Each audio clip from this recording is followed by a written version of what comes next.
So good morning, and thank you all for joining us today for this important announcement. I want to first thank Governor Moore.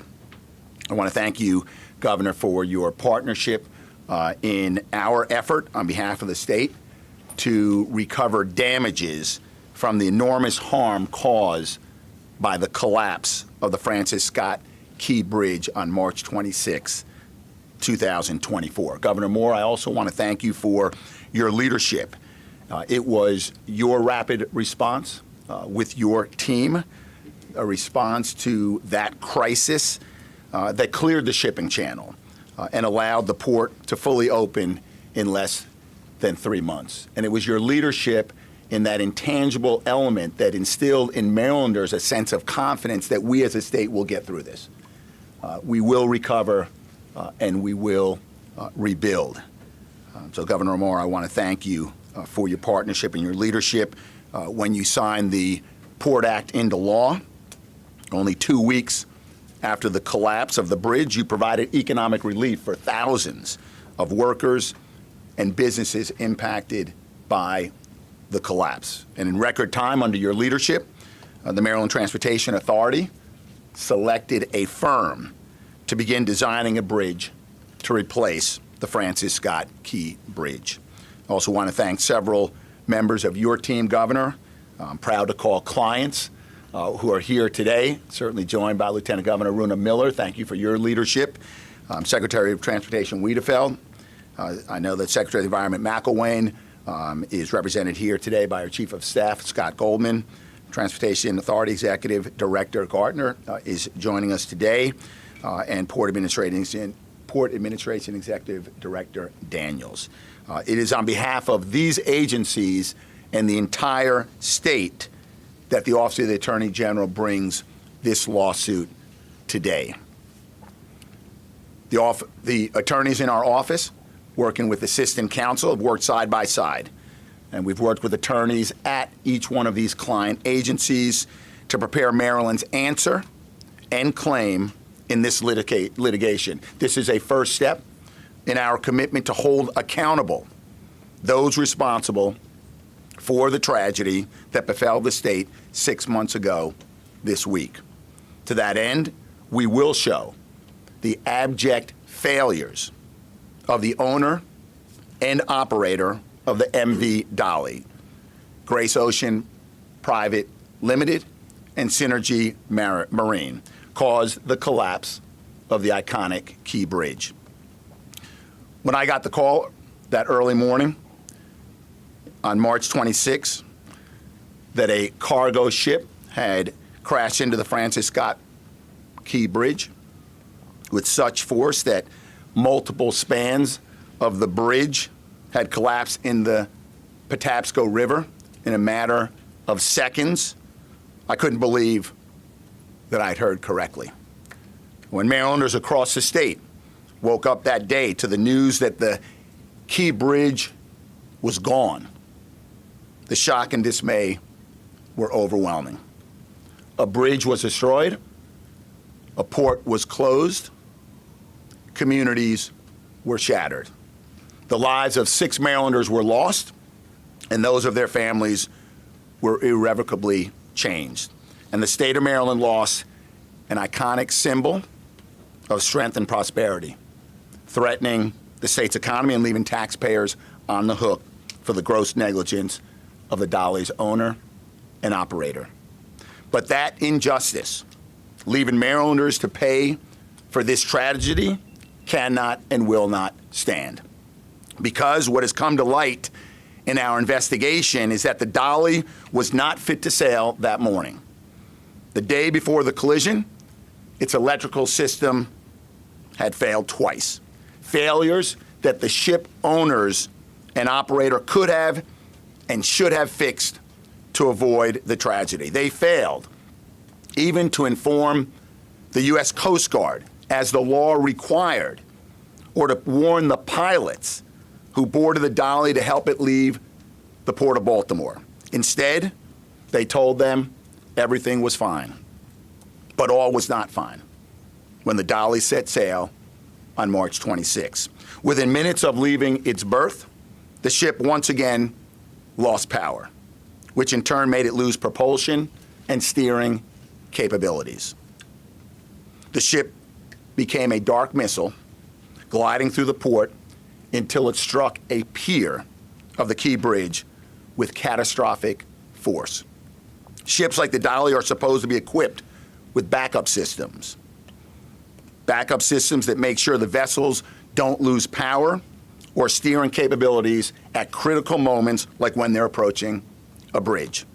But because of the stunning mismanagement, disinterest, or incompetence of the owner and operator of the Dolly, those backup systems failed. Simply put, Grace Ocean Limited and Synergy Marine failed. And their failure resulted in one of the most catastrophic and preventable maritime disasters in Maryland history. They failed to make sure the ship was seaworthy. They failed to maintain the electrical equipment necessary to make sure the ship would not lose power. They failed in circumventing critical safety features that should have restored power before the fatal crash occurred. They failed to properly hire and train their crew. And they failed to put adequate procedures in place to ensure this disaster could not happen. In doing so, of course, they failed Marylanders most of all. So today, we file a lawsuit to make sure that they pay for their failure. We will not allow Marylanders to be left with the bill for the gross negligence, mismanagement, and incompetence that caused this harm. No one can deny that the Dolly's destruction of the Key Bridge has caused just that, tremendous pain and suffering that will continue for years to come. The devastation is not limited to the loss of the Francis Scott Key Bridge or the losses at the Port of Baltimore. The rippling effects of the disaster are far-reaching and profound, and we are seeking damages to recover to compensate Marylanders for all of them. First, notwithstanding the heroic efforts that facilitated the full reopening of the port in less than 3 months, the bridge's collapse has caused massive economic disruption with harmful consequences for businesses, workers, and communities throughout Baltimore City, the region, the state, and yes, the nation. People's lives have been disrupted as traffic has been diverted, roads have become more congested, and air emissions have increased. Second, pollutants and hazardous substances spilled into our waterways, impacting the state's natural resources and impeding the public's right to enjoy the use of these waterways. Third, the state has and will continue to lose revenues from tolls and taxes. With the bridge gone, economic activity reduced, and supply chains disrupted. So today, we begin the process of holding Grace Ocean Private Limited and Synergy Marine fully accountable for all of these harms. We will not let our shores, our roads, and our air quality deteriorate because of the fallout from their failures. We will recover the cost to rebuild our beloved bridge, the lost revenue from tolls and taxes, and the resources spent responding to Marylanders' needs on that bridge on that tragic day and in its aftermath. And we will honor the legacy of the Francis Scott Key Bridge, the gateway, the Colossus, as stated by one sailor recently. With our will and determination, as strong as the steel that held it aloft for nearly 50 years. And before I ask the governor to take the podium, I do want to thank a number of people. I couldn't name everyone by name. We'd be here into tomorrow. There's a lot of folks who have been working on it, but I want to thank Rob Scott in our office, Katie Dorian, and Kim Millender, who's at the Maryland Transportation Authority and the Office of the Attorney General. I want to thank the Governor's Office of Legal Counsel and Amanda LaForge and her team. And I want to thank also Assistant Counsel, that's our outside counsel led by Kelly dry. And with that, Governor Moore.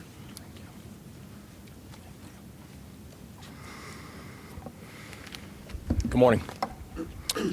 I first want to begin by thanking the Attorney General for his remarkable leadership. For you and your team, you have been tireless and you have been diligent to making sure that we don't just have accountability, but understanding that today is an important part of healing. Today is an important part of the journey to healing that the state is going through, and you all have been absolutely crucial in making that happen. So to you, Attorney General, to your entire team, we're thankful that you have been with us every step of the way, and we're grateful for the leadership you've continued to show to this state. We know that the work that you all have done, the work that so many across the state has done, is the reason that as a state we've been able to bounce back. And I know that bounce back has not been simple. That bounce back has not been easy. That it has required not just everybody up here, but it's required everyone in the state to believe that we could. And we know that in the most challenging moments that belief is tested. But that's also when Maryland has stepped up in the greatest way. Because in the wake of one of the most tragic disasters that our state has seen, our state decided to do something. And that was to work together to make sure that we could build and we could heal and we can move forward. And you know, I've learned in this job that when my phone rings in the middle of the night, I'm never about to get good news. And that happened on March 26th, when at 2:02 in the morning, my phone rang. And I got a call in the middle of the night, and I learned that the dolly had slammed into the Key Bridge and brought the entire bridge down. And we knew that we could not take on this challenge alone, that we had an obligation to meet with the Marylanders who were directly impacted by this crisis. So we spoke to the families of the victims, and we told them that we would stop at nothing to make sure that their loved ones were given the closure and the comfort that they needed. We spoke to the workers who woke up that morning without a job, to no fault of their own. We went to the homes and to the backyards of the people who lived in Turner Station and Dundalk, who relied on the port to make ends meet, and we looked out together on what used to be a vision of the Key Bridge, but was now a vision of a ship that was the size of 3 football fields, with a portion of the Key Bridge sitting on top of it, and the remainder of the Key Bridge mangled at the bottom of the Patapsco River. And after speaking with Marylanders all across the state and all across the beautiful city of Baltimore, we issued 4 key objectives.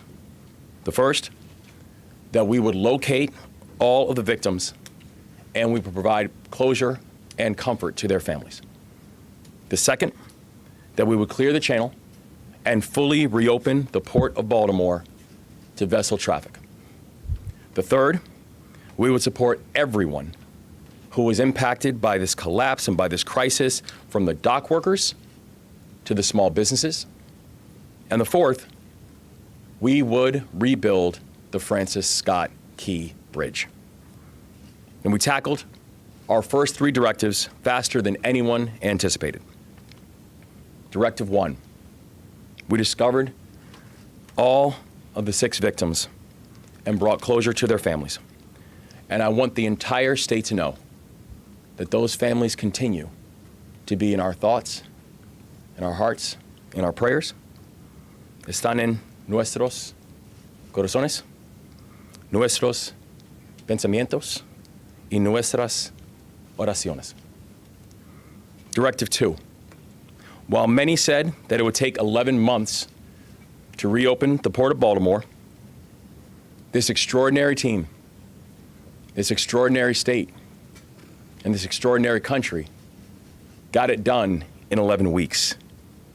And I want to personally thank the Biden-Harris administration, the Army Corps of Engineers, the Coast Guard, the Navy Soup Solve, and all of our first responders in Unified Command for their extraordinary work in getting the channel cleared. The third directive, we passed bipartisan legislation in the Maryland General Assembly to support our workers. And because of the enormous support of leaders at local and state and federal levels, both in the public and the private sectors, we kept Marylanders on the job. Currently, in Maryland, we have an unemployment rate of 2.9%. That means that Maryland has had amongst the lowest unemployment rates in the country for over 13 months, including the months where we were responding to this crisis. And now, we're focused on Directive 4, rebuilding the Francis Scott Key Bridge. And rebuilding the bridge is not about nostalgia. Rebuilding the bridge is about necessity, because you cannot have a fully functioning Port of Baltimore, America's port, without a key artery like the Key Bridge. We are using every tool at our disposal to move forward with the rebuild. And we continue to work closely with our partners in the Congress and leaders in the Biden-Harris administration to receive maximum financial assistance for the bridge rebuild. We also took swift action to issue a request for proposal in record time so we can move forward with designing a new bridge. But the present is not just about how are we focusing on action.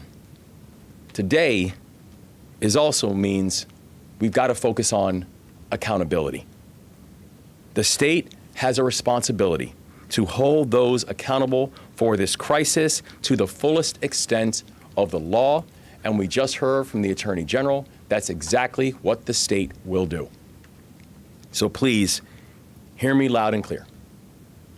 What happened in the early morning of March 26th should never have happened. A bridge that was used by thousands of vehicles every single day should still be here right now. A key artery to the Port of Baltimore, which helped move billions of dollars of freight every single year, should still be here right now. And the 6 victims of the collapse should all be here right now.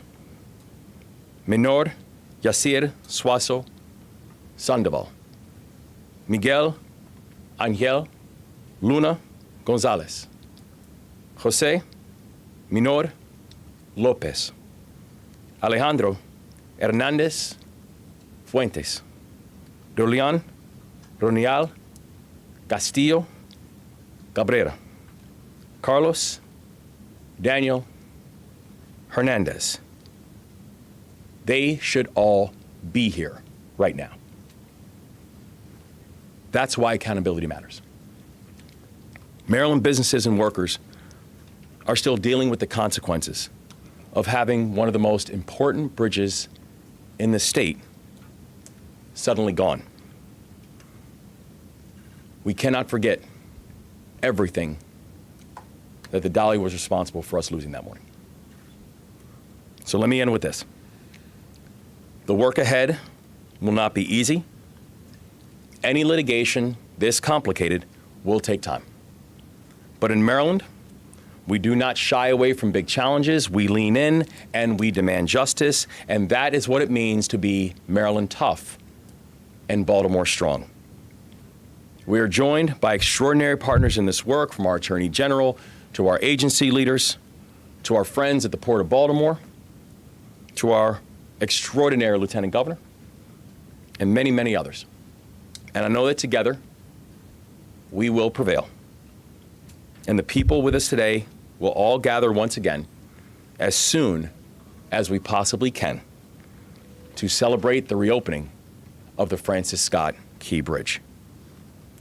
So may God continue to watch over the victims of the collapse and their families. May God continue to watch over the beautiful state of Maryland. And I'm now proud to turn back over to the Attorney General, who will now take questions from the media. Thank you, Governor. So, good morning, everybody. I'm Alicia Womack, and Deputy Communications Director for Attorney General Brown. For media questions, I ask that you please that I call on you and state who you are, who you represent, and speak as loud as possible so we can hear the question. Hi, Joe Lefto, Ben Eagle. I'm curious, how much money are you seeking from the owner and operator of the Dolly? I know the press release and the complaint outlines that you not only want money for the cost of the bridge, but also lost tolls and economic loss. How much money are you seeking, and does the two companies have enough money to pay back? Joe, thanks for the question. And as you indicate, and as our pleading points out, these are a number of categories where to date we have not quantified, right? We're talking about lost toll revenues, which is ongoing, lost tax revenues, ongoing, the environmental impacts, which continue to be evaluated by the state, and of course, the cost of the bridge. The costs of recovery and salvage and the demolition work. When we talk about the cost of the bridge, you're talking about design and construction.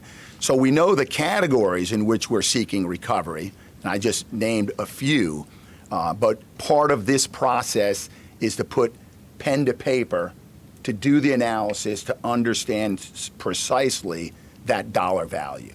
So that number we don't have today. Okay? And that is part of the work that we have ahead of us.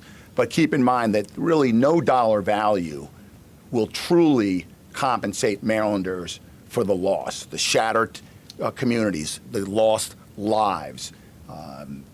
But our effort, our goal, is to quantify the monetary recovery so that we can put that forward to the court and recover in full on behalf of the people of Maryland.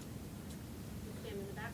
Hi, Elizabeth Worthington from WMAR. I have two questions. First one, a lot of the allegations set forth in this lawsuit match up with what the DOJ found in its investigation. Did your office coordinate with them during the investigation, or did you both provide independently as to those conclusions? Thank you, Elizabeth. Both, right? Undertaking our own investigation into the factual what underlie what was we consider to be the unseaworthiness, the recklessness, the gross negligence of the owners and operators of the Dolly.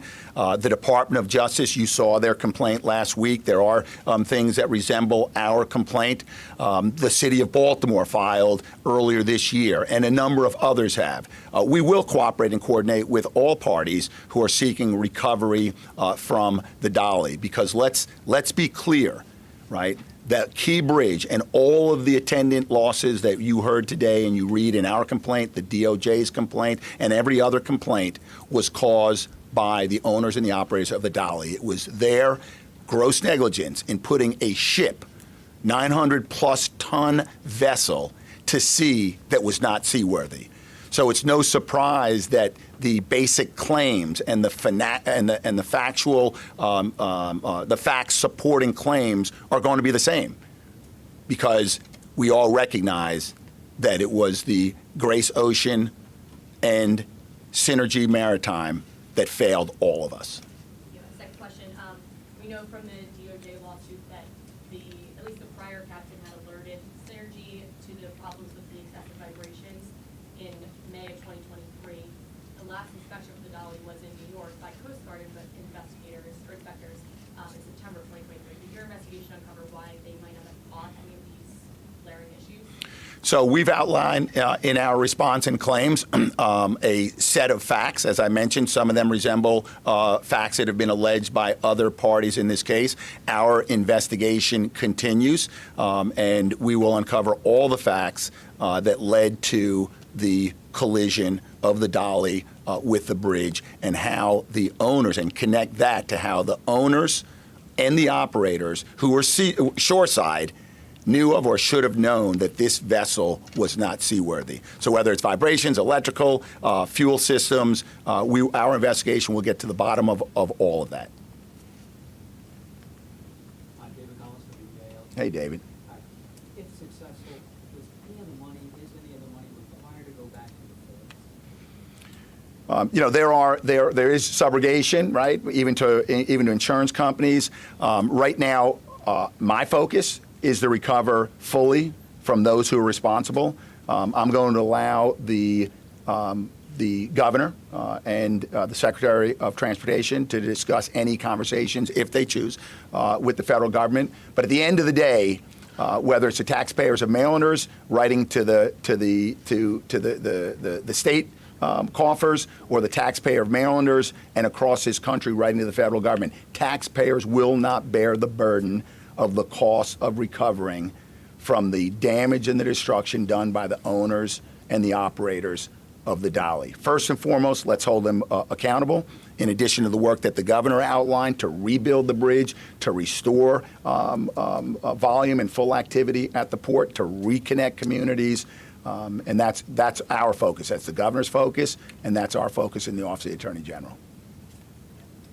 Leah Ski with AP. I was just wondering, given what happened here, is the state doing anything to increase oversight of other ships sailing in Maryland waters to make sure that they are being safely maintained and operated? Let me answer that this way. As you know, there are a number of federal and state investigations that are happening that always happen after you have an incident like this.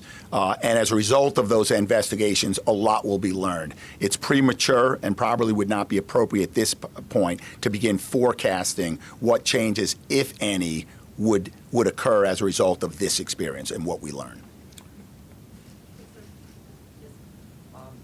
Hi, Dennis Valera, WJC. I just want to confirm how many law firms are helping with this litigation and also how they're being paid. So you may recall that the Office of the Attorney General brought this matter to the Board of Public Works as well as to the Maryland Transportation Authority, 3 or 4 months ago, excuse me.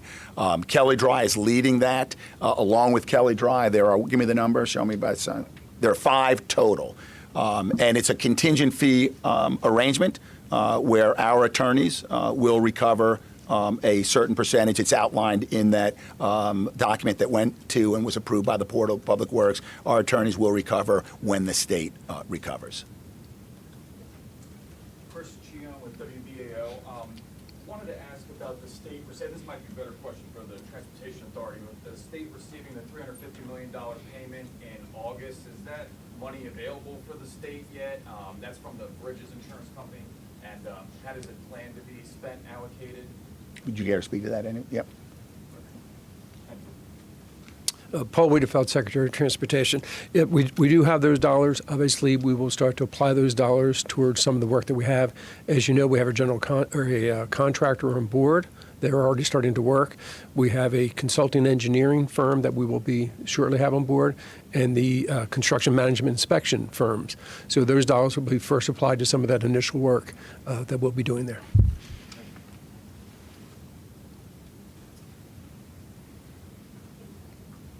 Pamela Wood from the Baltimore Banner. Obviously, this is complex litigation with multiple parties making claims here. It's probably going to take, I assume, years. At the same time, you have to move forward with that work that Secretary Wiedefeld mentioned. How does this intersect with the efforts to get full federal funding that President Biden has promised? You know, is this money or that money going to come in time? And I'm going to let the governor speak to that, but before I do, let me say this.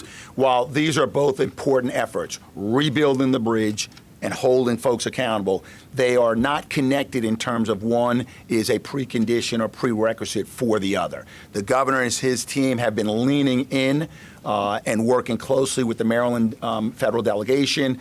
They've made the rounds on Capitol. They would continue to make those rounds on Capitol Hill to ensure that Maryland is being supported adequately and robustly by the federal government. We will pursue litigation, and we will recover. And whether we recover tomorrow or whether we recover a few years from now, that effort to rebuild the bridge is ongoing and will continue. You mentioned years of litigation. Our goal is to make it considerably shorter. But yes, it is complex litigation. We will be asking the federal judge in this case to set a schedule for discovery so we can get to it. We are not interested in delay in this matter. We are interested in getting to trial sooner rather than later. Actually, there's not much to add on that. He's absolutely right. While the litigation is going on, we will be moving simultaneously to working with our federal partners to ensure that we can get this bridge rebuilt on time and on budget. We've laid out that we estimate that we could have, this bridge up in 2028. We intend on hitting that timeline, but we also know that in order to do that, it means we're going to have full cooperation with the federal government as well. As a quick follow-up on that, in terms of working with federal partners to get that upfront funding while this all plays out, the Congress can barely keep the federal government operating with these continuing resolutions. Can you give an update on that progress with working with Congress? Yeah, and we continue to be, very encouraged by the conversations that we've had with people from both sides of the aisle. We were speaking with leaders and appropriation leaders, both Democrats and Republicans, who don't just understand the importance that this plays, not just to the state of Maryland, but the importance that the Key Bridge plays to our national supply chain. The importance that it plays to this being one of the key arteries for the Port of Baltimore. They also understand the urgency of it. And so we are working very closely with them. I think we've now met with over 125 members of Congress, and we feel very encouraged that we'll be able to get to the right conclusion very quickly. Mackenzie Cross from Oxford. I have a quick follow-up to Pam's question there about working with the federal government.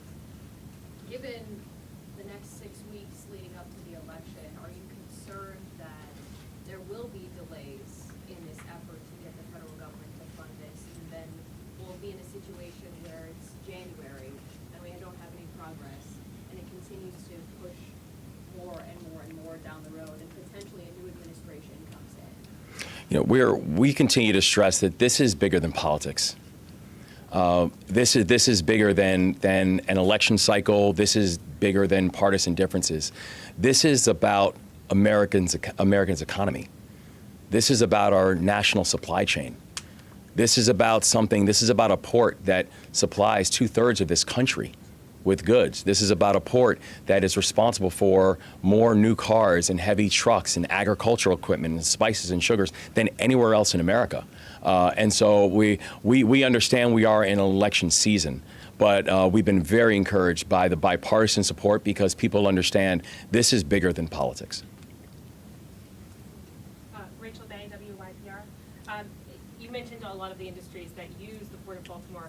Is there any sense that while the port was closed, that Maryland permanently lost some of those businesses, some of that industry to other ports, that some of it has not yet returned?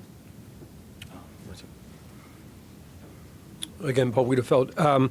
No, in fact, just the opposite. Because what we found was as different customers went to different ports, they missed the Port of Baltimore and they wanted to get back very quickly. The cruise business particularly came back very quickly, and the same with the cargo side. And I should add, connecting these two questions, that is part of our analysis as well. And while optimistic as we are, and we've seen a return, we're going to put pen to paper, and we will do the analysis. And to the extent there is a delta and there's a gap, that is a damage, that is a harm caused by the owners and operators of the Dolly, and they will be held accountable for that delta. Yeah, two quick questions. Number one, is the expectation that Maryland / the federal government, will they be paying, or will you all be paying first, and then eventually you'll get the money back from the company? Number one. Number two, Trade Point is planning on expanding their port by 2028 as well. The dredging goes ahead. How will that affect this? I'm not going to speak to the Trade Point. I'll speak to your first point, and it's really, I think, kind of reiterating what I said before. The rebuilding of the bridge is going to happen. And the governor and his team, working with the congressional delegation, working with Capitol Hill and the administration, is working on maximizing the federal government's participation in the cost of rebuild. So that's going to happen, okay? And running simultaneous with that, but not connected to that, is our efforts to recover from the owners and the operators of the Dolly. And they may not be moving at the same rate, and quite frankly, I expect the rebuild of the bridge and because of the governor's effort and leaning into it and securing those dollars, is likely to happen before we recover in the litigation, given the complexity of the litigation, the number of parties involved. So the governor's moving forward with his team to secure those dollars to rebuild the bridge. And we are working with our team, overlapping with his team, to recover and to hold the dolly operator and owner responsible for their damage, the damages they did to our bridge, the destruction. Any more questions? I'll go. I'm Hayes Gardner. I'm with the Baltimore Sun. Hey, Hayes. You mentioned this is the first step. I'm curious, what's the next step? Is it discovery? Can you kind of give us a prediction for like just the next step? Sure. The next step is that, when the pleadings are filed from all the parties who are going to be filing, today's the deadline, right? And whether there's extensions to the deadlines, we didn't ask for an extension. And as I mentioned in response to the other question, we're looking to expedite this. The next thing is sitting down with the judges and the parties and coming up with a schedule, a schedule for discovery, okay, to begin talking about and thinking about a trial date. Right? There's going to be issues around liability. Who's liable? Who's responsible? There are going to be issues around damages, which typically come after the resolution of the question about liability. So it's impossible for me to predict how long that will take, but we will be moving immediately to engage the judge to bring together the parties to establish that schedule sooner rather than later.